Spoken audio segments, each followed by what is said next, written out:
튀르키예의 안탈리아, 성경에도 나오는 지명입니다. 앗달리아. 사도행전 14장에 바울이 바나바와 마가 요한을 데리고 1차 선교 여행을 다녔을 그 무렵, 1차 선교 여행의 마지막 종착지가 지중해가 내려다 보이는 앗달리아였습니다. 거기서 버가모로 넘어갔다가 조금 쉬고 2차 선교 여행이 진행되었던 바로 그 성지에서 바울은 복음을 전하다가 매맞기도 하고 옥에 갇히기도 하였는데 저는 구경하러 갔다가 다쳤습니다. 참 마음이 교차가 되고, 바울은 복음을 증거하다 다쳤는데 나는 도대체 뭔가 많은 생각이 밀려왔습니다. 그러나 그 상황 속에서도 제 마음속에 놓치지 아니하는 숨결 같은 것들이 작동을 했으니 그것은 사실 감사였습니다.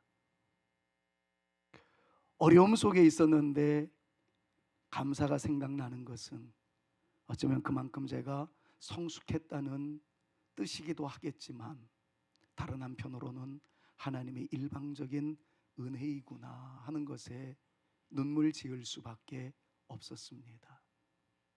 쉽지 않은 시간이었습니다. 때로는 외롭기도 하고, 때로는 말도 통하지 아니한 낯선 땅에서 영어라도 이야기하면 들어줄 수 있는 단어도 있겠고 의미도 있겠으나 도무지 알아듣지 못하는 튀르키예어로 충만한 그곳에서 혼자 덩그러니 남아있었을 때 밀려오는 무서움, 공포, 그럼 사실 쉽지 않은 시간들이었습니다. 그런 남편을 또 수실장으로 들려보내놓고 들려오는 영어 단어라도 있으면 사랑하는 아내가 이해하고 들을 수 있었을 텐데 여전히 알아듣지 못하는 튀르키예어의 홍수 속에서 얼마나 무섭고 힘들었었을까. 이런 시간들을 지내오고 난 이후에 일행들은 나름대로의 일정에 따라서 움직여 나갔지만 2박 3일의 응급수술을 위해서 튀르키예 현장에서 낯선 병원에서 수술받고 귀국하기 위하여 우리 동행들과 만나게 되었을 때, 우리 한덕기 장로님 부부, 김재용 장로님 부부, 그들의 눈에 그렁그렁 맺혀있는 눈물, 정말 전신을 다해서 저를 포옹해 주시고 맞이해 주시는 그 모습 하나가 그동안에 있었던 외로움, 공포, 두려움, 무서움을 한 방에 날려버릴 수 있었다. 어쩌면 지상생에 있어서 이와 같은 사랑의 모습이 다시 있을까 할 정도로 감동의 시간을 느꼈던 것, 이게 형제구나, 이게 우리 가족이구나, 성산교회 목사인 것이 그렇게 행복할 수가 없었습니다. 어쩌면 네 분 때문에 힘들었던 제 아내가 웃을 수 있었고 제가 어깨를 펼 수 있었고, 동행하던 모든 목사님들에게 이분들이 우리 사랑하는 성산교회 원로 장로님 부부요 드러내놓고 자랑할 수 있었던 아름다움의 시간이었습니다. 그 이후로 문득문득 다가오는 문자 한 통, 카톡 메시지 한 통, 그것이 저에게 숨 쉴 수 있는 시간들이었고, 일어나고자 했던 열정을 다시 불태울 수 있었던 사랑의 격려였고 응원이었고 힘이었던 것에 정말 여러분들에게 감사하다 인사드리지 않을 수가 없습니다. 많은 것들을 깨닫게 하신 하나님께 감사하고, 저로 성산교회 목사인 것이 이렇게 행복할 수 없구나 라고 느끼게 해주신 여러분들 모든 분들에게 진심으로 감사의 인사를 드립니다. 아울러 그 이른 새벽 상해에 있는 저의 팔의 모습을 부둥켜 안고 속상해서 흘린 눈물 또한 있었습니다. 늘 보호해주는 좋은 남편, 기댈 수 있는 아이들의 아빠, 연약한 성도들에게 언제나 다가설 수 있는 든든한 기둥 같은 목사가 되고 싶은 것이 저의 간절한 바람이었고 앞으로도 그렇게 살고 싶었는데 오히려 걱정을 안기는 존재가 되었다는 것이, 여러분들이 오히려 기대고 저를 의지하게 만들고 싶은 목사이고 싶었던 그 마음 대비 오히려 제가 여러분들에게 걱정을 끼치는 존재가 되었구나, 이런 생각을 하니까 하염없이 눈물만 났고 슬펐고 속상했었습니다. 그럼에도 불구하고 기대는 것도, 기댈 줄 아는 것도 사랑의 한 방편일 수 있겠다, 그런 생각이 들어서 여러분들을 바라보며 기댈 수 있는 목사의 마음이 있는 것을 속상함으로 끝내지 않고 감사하는 마음으로 전환시켜야 되겠다, 그런 생각 또한 해보기도 하였습니다. 오늘에 이르기까지 열심히 하나님의 뜻을 찾고 있습니다. 많은 생각을 했습니다. 주님의 인도하심을 많이 깨닫기도 하였고, 저는 오늘 메시지와 더불어 여러분들에게 다짐하는 일성 한마디를 외치고 싶다면 저는 이번 사고를 통해서 굉장히 달라질 겁니다. 달라져야 합니다. 그리고 달라야 할 명분을 말씀을 통해서 발견하였습니다. 그것이 오늘 본문의 말씀입니다. 사실 오늘 증거하는 이 말씀은 지난 주일 건강에 다녀와서 추수감사절과 성례주일을 같이 병행하여 예배를 드릴 때 선포하고 싶었던 말씀이었습니다. 내 불의의 사고를 당하게 되었고 말씀을 증거하지 못하게 되었고, 그래서 다른 말씀을 묵상할까 하다가 아니다, 이것이 달라져야만 하는 나, 달라져야만 하는 여러분, 우리 모든 인생에 되어질 수 있도록 오늘과 같은 날에 선포해야 할 가장 적합한 말씀이다라는 것을 느꼈기에 용기 내어서 이 말씀을 증거하고자 합니다. 오늘 본문 말씀의 구성은 이렇습니다. 하나님의 백성들에게 회복과 놀라운 은총을 주시겠다는 하나님의 약속이 오늘 본문 말씀 가운데 서리어 있습니다. 그런데 그 회복의 역사가 사람들이 보기에는 기이한 일로 여겨지지만 하나님의 입장에서는 결단코 기이하게 깜짝 놀랄만한 역사로 나타나는 것이 아니다라는 것을 강조하고 있는 하나님의 마음을 만나게 됩니다. 그러면서 본문 말씀은 계속해서 강조하기를 그 놀라운 은혜의 역사의 때는 언젠인가, 언제 변곡점을 이룰 수 있는가 하는 것에 대해서 설명하시고 난 이후에 성도들에게 간절히 바라시는 하나님의 마음을 소상하게 알려주시는 것이 오늘 본문 말씀입니다. 이전의 설교의 패턴과 같이 오늘도 과연 하나님께서 말씀하시는 기이한 일이라는 것은 무엇일까, 그것부터 순서에 따라서 한번 추적해보며 오늘 말씀의 결론에 이뤄보고자 합니다. 본문 말씀, 특별히 6절 말씀을 보니까 이렇게 표현되어 있는데, 여러분들의 눈에 띈 화면에 써 있는 내용들의 앞뒤를 좀 보시면서 오늘은 이 환자가 설교하잖아요. 그러니까 이전의 설교 패턴과는 다른 마음가짐을 가지고 오늘은 좀 말씀을 묵상하셨으면 좋겠어요. 근데 저도 그렇게 강조할 수밖에 없는 것은 말씀 자체가 주는 힘이 있기 때문입니다. 자, 6절 말씀을 보니까 앞에 어인이 찍혀있듯 만군의 여호와가 이같이 말하노라. 그리고 길지 않은 말씀이 전개되고 난 이후에 마지막에 또다시 한번 도장을 찍듯 만군의 여호와의 말이니라. 앞뒤가 하나님의 어인으로 쾅쾅 찍어버렸습니다. 그 가운데 토막은 반드시 이루어진다는 이야기죠. 이런 마음가짐을 가지고 6절 말씀, 여러분들에게 놀라운 역사가 나타날 수 있기를 간절히 소망하며 기대치를 가지고 이 말씀을 함께 선포합니다. 같이 읽습니다. 만군의 여호와가 이같이 말하노라. 이 일이 그날에 남은 백성의 눈에는 기이하려니와 내 눈에야 어찌 기이하겠느냐. 만군의 여호와의. 자, 이 말씀 설명하기 전에 옆에 있는 분들이랑 축복합시다. 당신에게 기이한 일이 넘칠 수 있기를 축복합니다. 서로에게 축복합니다. 당신에게 기이한 일이 넘칠 수 있기를 축복합니다. 여기서 말하는 기이하다라는 단어의 히브리어는 팔라라는 단어를 사용하고 있는데 영어로는 마블러스라는 단어를 사용하고 있습니다. 유사한 뜻의 영어 단어, 여러분들이 잘 알고 있는 단어로 표현을 하자면 amazing이라는 단어예요. unbelievable이라는 단어입니다. incredible이라는 단어를 사용하기도 하고 spectacular, 그래서 와 스펙타클해 할 때 사용되는 단어가 다 이 히브리어 발라에서 나온 이야기입니다. 쉽게 우리나라 말로 번역을 한다면 놀랍다, 믿을 수 없는 일이다, 장관이다, 경이롭다, 원더풀하다 할 때 사용되는 단어가 바로 그것이라는 거예요.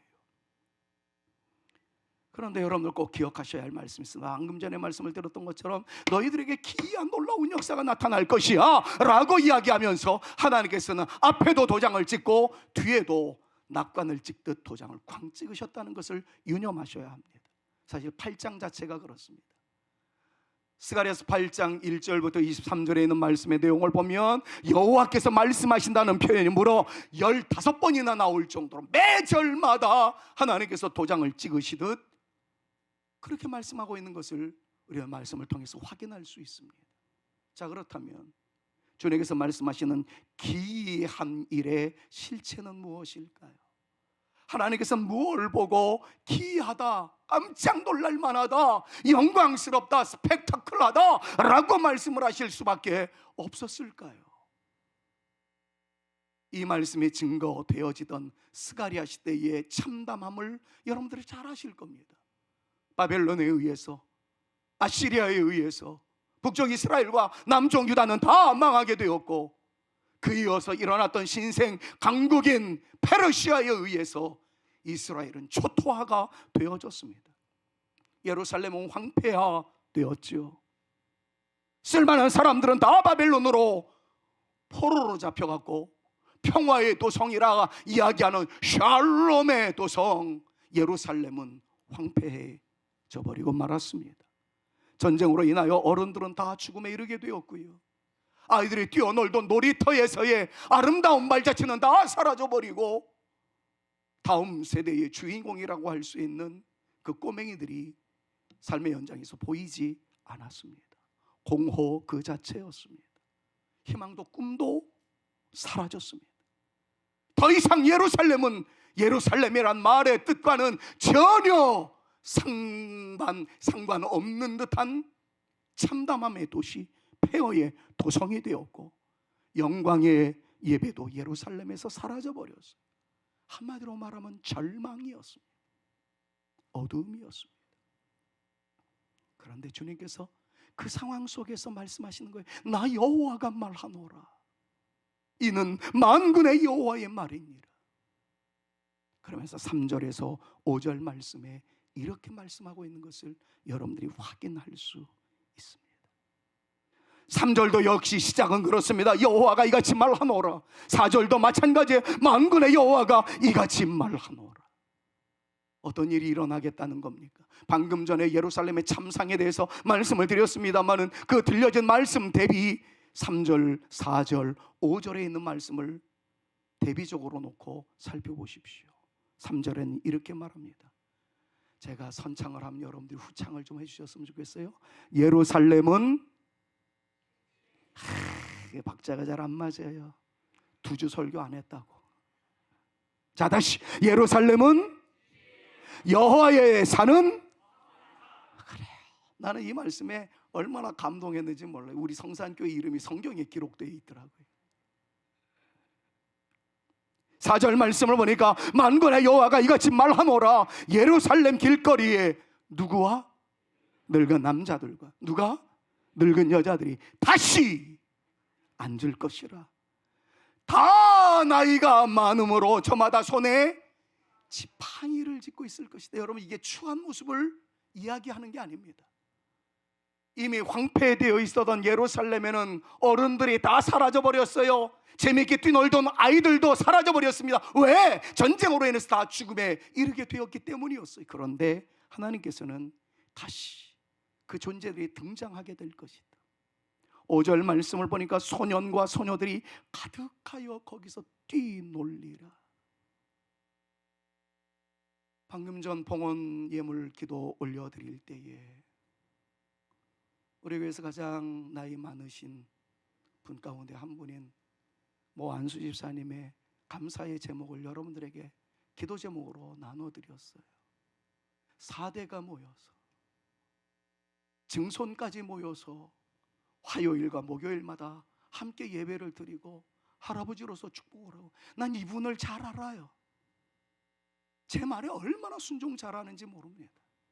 할아버지가 돼서 축복하는 어르신이 되십사. 한 번도 그걸 놓치지 않아요. 근데 4대가 모였대요. 난 그 모습 보면서 괜히 눈물이 자꾸 나더라고요. 오늘 본문 말씀이 바로 그것이었어요. 희망의 도시가 된다는 거예요. 밝은 내일이 보인다는 거예요. 예배가 회복된다는 거예요. 성산의 영광이 나타나게 될 것이다. 여러분, 그런 말씀을 지금 계속해서 말씀하고 있는 것을 보게 됩니다. 사랑하는 여러분, 여기서 우리에게 반드시 적용해야 할 진리가 있다는 것, 2가지로 좀 말씀을 드릴게요. 여러분, 자꾸 우리는 경이로움을 죽을 병에 들었다가 살아나는 것을 경이롭다 이야기합니다. 틀리지 않습니다. 로또를 맞아서 갑자기 100억 부자가 되었다. 와, 원더풀하다. 대단한 역사로 나타나기도 합니다. 부정하지 않겠습니다. 근데 하나님께서 말씀하시는 경이로움의 모습은요, 예배 처소에서 예배가 끝나지 않는 것, 예배 처소에서 예배가 계속 이어지는 것, 교회와 성산에서 진리가 선포되는 것, 어르신들이 건강하며 아이들이 뛰놀 수 있는 플레이그라운드, 놀이터가 되어지는 것, 여러분, 그것을 가르쳐서 주님께서는 경이로운 일이다라고 말씀하고 있다는 것에 여러분, 우리의 눈이 좀 밝아졌으면 좋겠고요, 우리의 생각이 깨어났으면 참 좋겠습니다. 2가지로 정리할 수가 있을 것 같아요. 첫 번째, 누군가에게는 일상이, 누군가에게는 기적일 수 있다는 겁니다. 여러 차례 말씀을 드렸습니다. 제가 병신이라는 단어를 사용하겠습니다. 저급적 단어로 한 게 아니라 병을 신체에 입고 나고 나니까 내가 병신이로구나 라는 생각이 들어서 그래요. 홀대하거나 폄훼하는 단어가 아니라 병이, 질병에, 이 신체에 깃들어 있는 존재, 그런 차원에서의 병신이라고 표현을 한 겁니다. 아프고 환자가 되어지고 불편한 모습을 입고 나니까 이 말씀이 얼마나 놀라운 은혜의 말씀인지를 피부로 느낄 수가 있었습니다. 2주 전 토요일, 낯선 곳 터키의 안탈리아 지방에서 낙상 사고를 당했습니다. 우리 교회에서 목회를 하면서 10수년 전에 고장난 자율신경계가 저의 평상시 행동을 제대로 하지 못하게 만드는 후유증으로 지금도 남아 있습니다. 건강할 때는 괜찮지만 과로가 되어지거나 극도의 스트레스를 받게 되면 잠을 자는 동안에 움직임이 심한 증세가 자율신경계 고장의 결과입니다. 유럽 여행을 몇 차례 했었기 때문에 유럽 침대가 굉장히 폭이 좁고 높다는 것은 알고 있었습니다. 근데 10수년 전에 당했었던 아픔이었기에 망각해버렸는지 모르겠습니다. 안탈리아의 그 호텔의 침대는 유독 좁았고 높았습니다. 느낌이 싸했습니다. 아, 이거 조심스럽다. 그때 제가 그냥 매트를 아래로 끌어내려서 잤으면 사고 안 났을 거예요.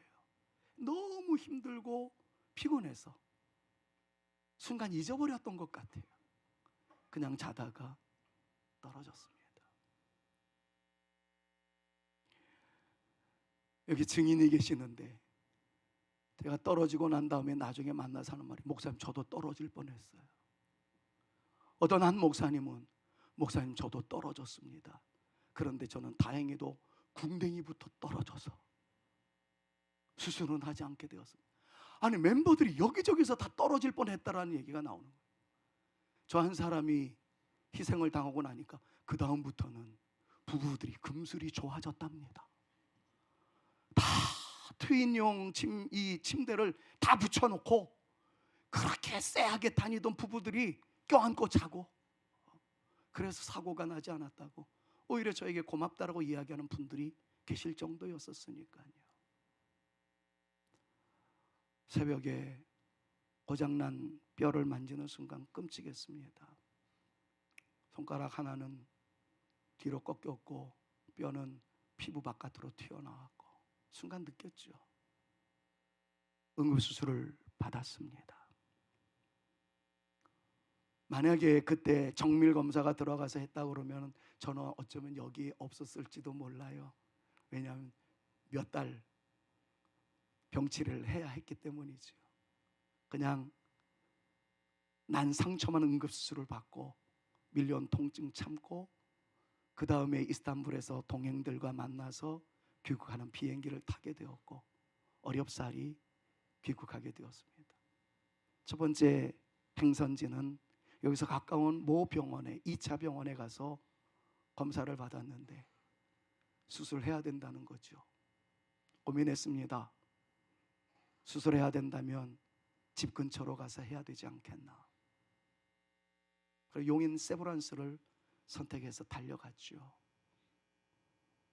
정밀검사를 해보니까 의사가 막 개탄을 금치 못하는 거예요.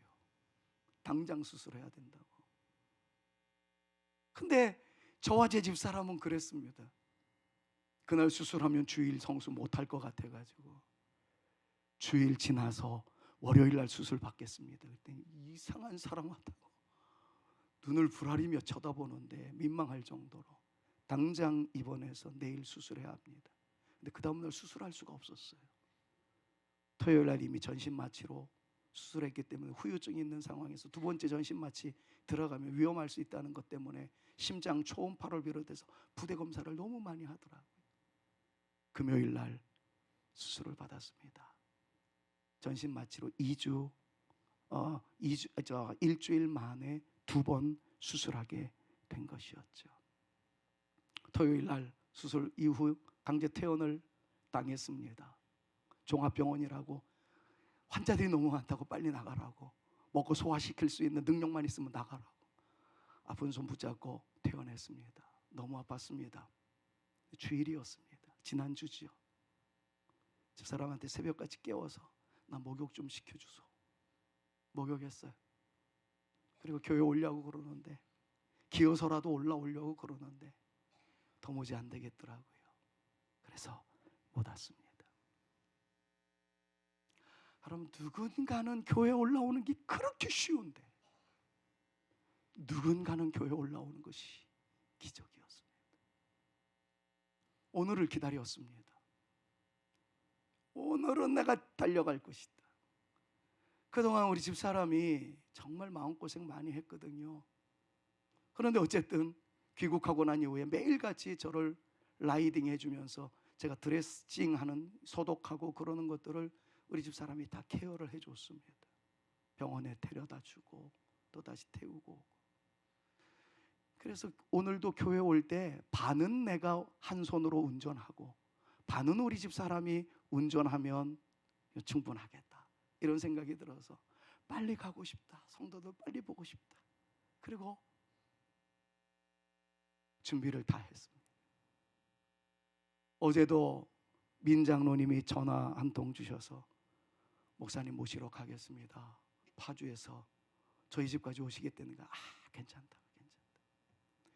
3일 전에 안 장로님의 전화 받고 저는 울어버리고 말았습니다. 목사님 얼마나 아프세요?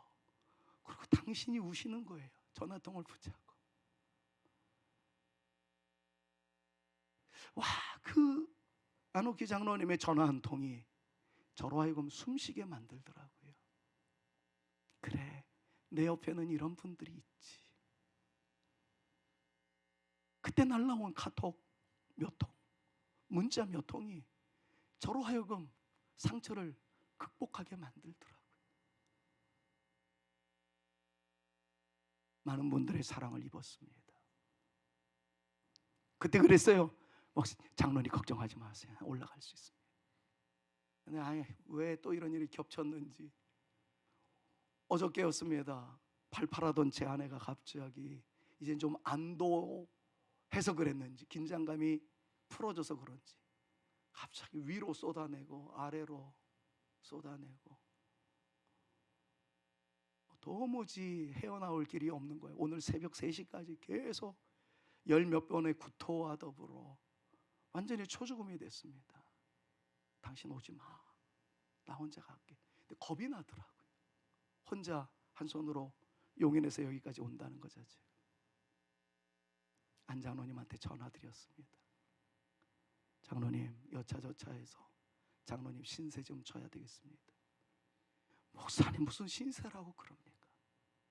저도 목사님 사랑할 기회를 좀 받아봅시다. 새벽같이 달려오셔서 저희 부부를 태우고 오늘 이 예배에 설 수 있도록 오는 내내 그래 내 옆에 이런 분들이 계시지. 성산의 가족 때문에 나는 숨 쉴 수 있고 행복하다. 이런 생각을 하며 장로님한테 너스레를 떨었어요. 장로님, 나 이제 우리 장로님한테도 사랑받고 성도들한테도 사랑받으면서 살래. 그러나 내가 끝까지 내 영적인 자존감은 지키면서 성도들이 기댈 수 있는 나무로 끝까지 버티겠습니다. 그러나 받을 줄도 아는 목사가 되어야 되겠네요. 이런저런 대화를 나누면서 오늘 이 자리에 섰습니다. 거듭 강조합니다, 여러분. 교회 오는 게 쉽지 않더라고요. 여러분들은 만사가 다 쉬었기 때문에 이 자리까지 올라왔겠습니까? 어떤 방해가 있고 어떤 어려움이 있어도 극복하고.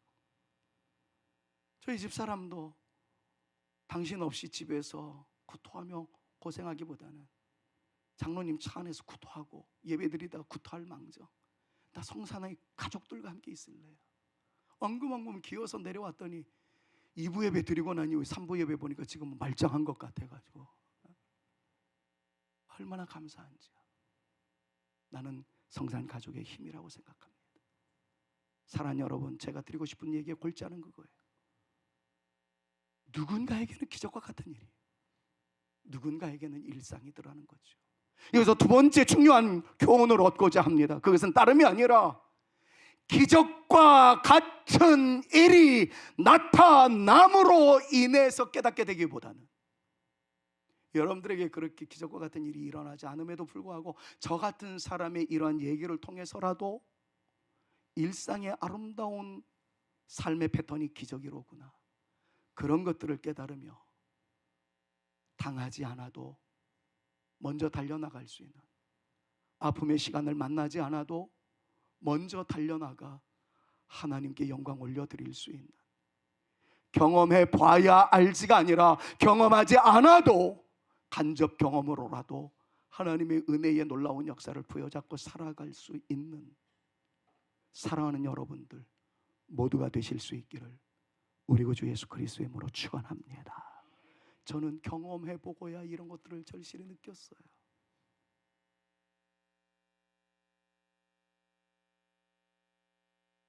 이렇게 여러분들에게 부탁드리고 싶습니다.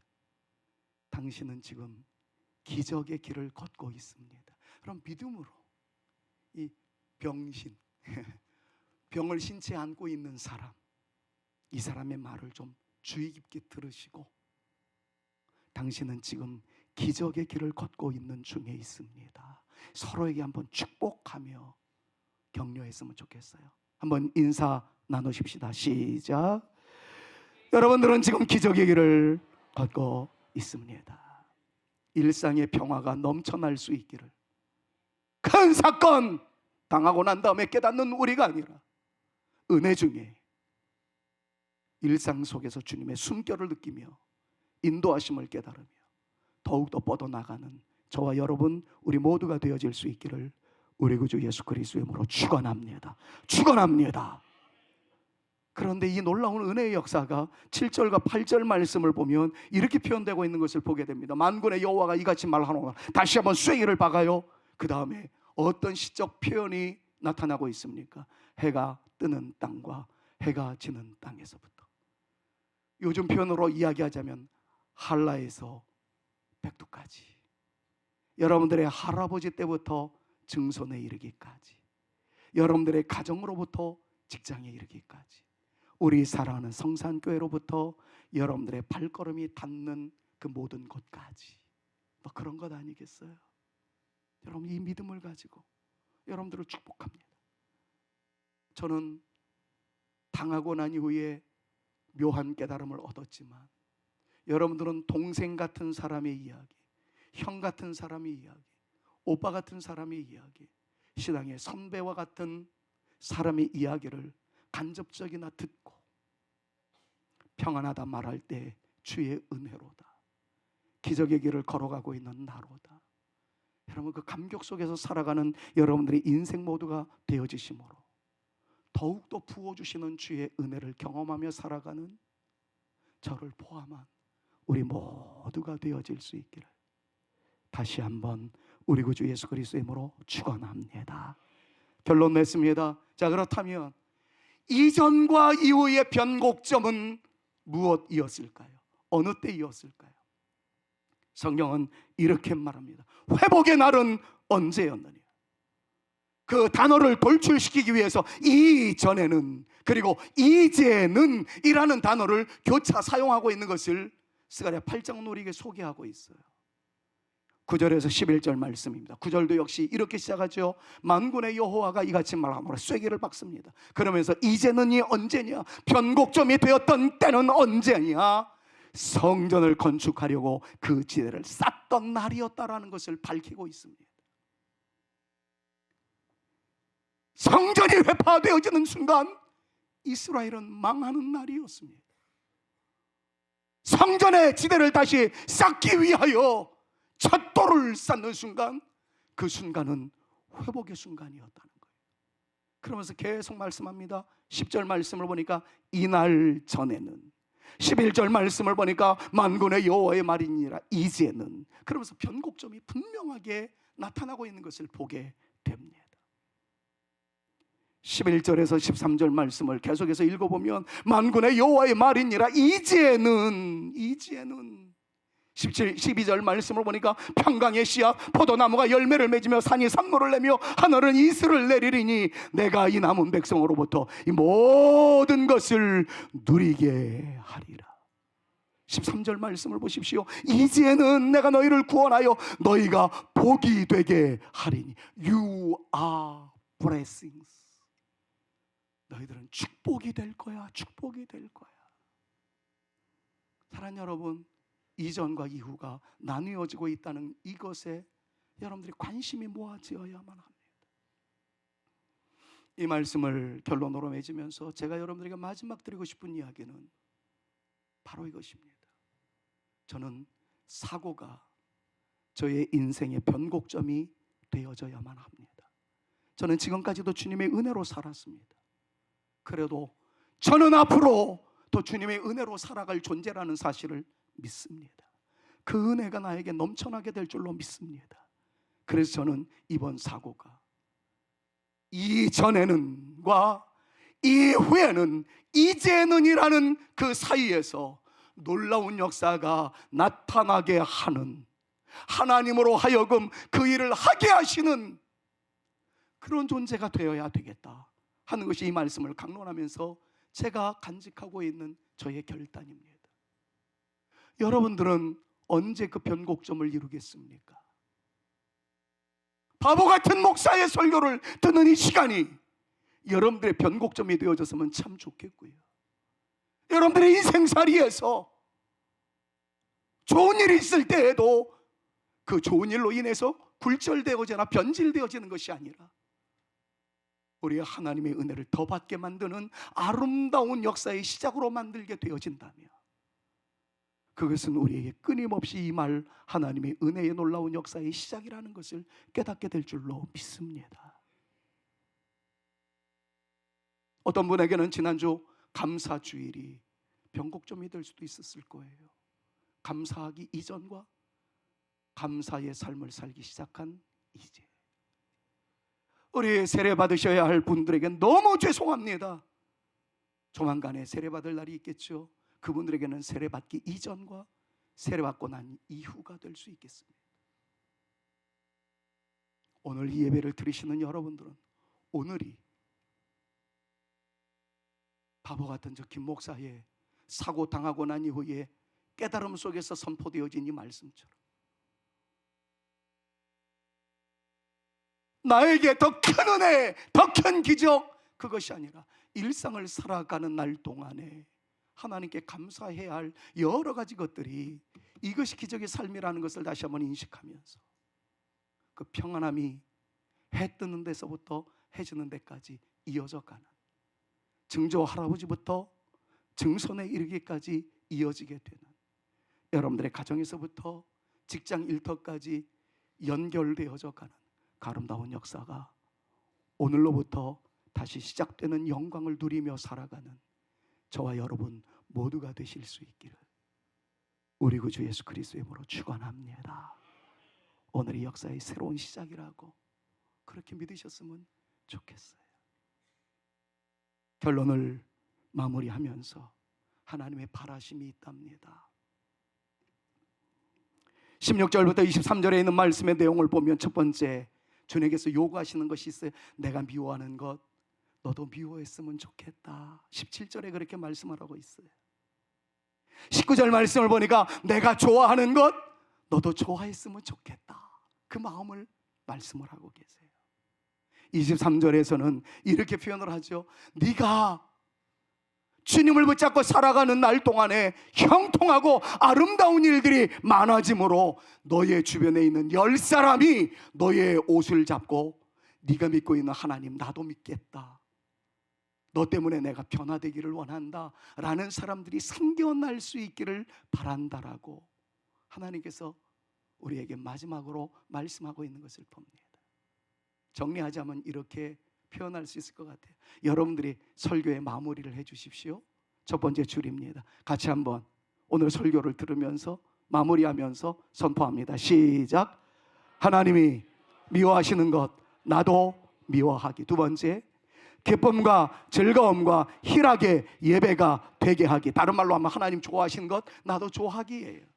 세 번째, 주변에 10명이 나도 당신이 믿는 하나님을 믿겠다고 우리의 옷자락을 잡게 하기. 다른 말로 이야기하자면 영향력을 미치는 거지요. 여러분들이 누군가에게 주님을 믿도록 만드는 아름다운 향기가 있게 만드는 것, 바로 그것입니다. 저는 이 삶을 살아가기로 작정합니다. 왜냐하면 이것이 저에게 아픔을 주신 하나님의 마음을 깨닫게 해주신 하나님의 마음이라는 것을 받았기 때문이에요. 제가 어렸을 때부터 저의 인생의 멘토라고 하는 귀한 선배 목사님이 이런 말씀을 했습니다. 너희가 온 천하의 모든 것들을 얻었다 할지라도, 예를 들어 로또 당첨돼서 100억 갑자기 할부자가 되었다 할지라도 그것 때문에 하나님과 멀어지면 저주 중에 대저주요. 우리에게 뼈 아픈 아픔의 순간이 있다 할지라도 그것 때문에 하나님과 가까워지면 축복 중에 대축복이다. 아직까지도 제 귀에 우렁찬 메시지로 울려 퍼지고 있는 주의 음성이에요. 사랑하는 여러분, 여러분들 모두에게 좋은 일이 많아질 수 있기를 바랍니다. 그 좋은 일이 많아짐 속에서 부디 바라는 것은 그것으로 인해서 하나님과 가까워지기. 여러분, 이것만 이루게 되면 여러분들은 축복의 기적의 주인공이 되는 줄로 믿습니다. 그러나 수많은 것들을 얻었다 할지라도 그것 때문에 하나님과 멀어진다면 그것은 저주 중에 대저주라는 사실을 인식하시고 내가 가야 할 모든 길에서 주님과 가까워지리라. 이 아름다운 목적 하나를 가지고 진군하는 저와 여러분들 모두가 되셔서 축복 속에서 더 큰 축복을 누리며 살아가는 우리 사랑하는 성산의 모든 가족 되어질 수 있기를 우리 구주 예수 그리스도의 이름으로 축원합니다. 시간이 너무 많이 갔어요. 기도하겠습니다.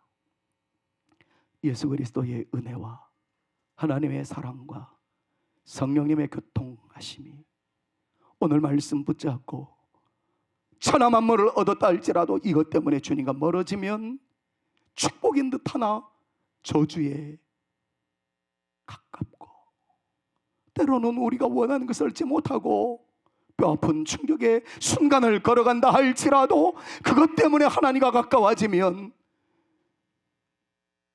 저주인 듯하나 축복 중에 대축복이라는 어떤 상황에서도 하나님과 가까이 하는 내 삶이 되리라 다짐하면서 이것이 기적의 삶이라는 것을 묵상한 성도들답게 멋지게 살아가리라 다짐 결단하며 돌아가는 주의 택한 자녀들 머리머리 위에와 저들의 가정과 슬화의 자녀 손들과 우리 사랑하는 성산교회 위에 이제로부터 영원토록 함께 있을지어다. 아멘.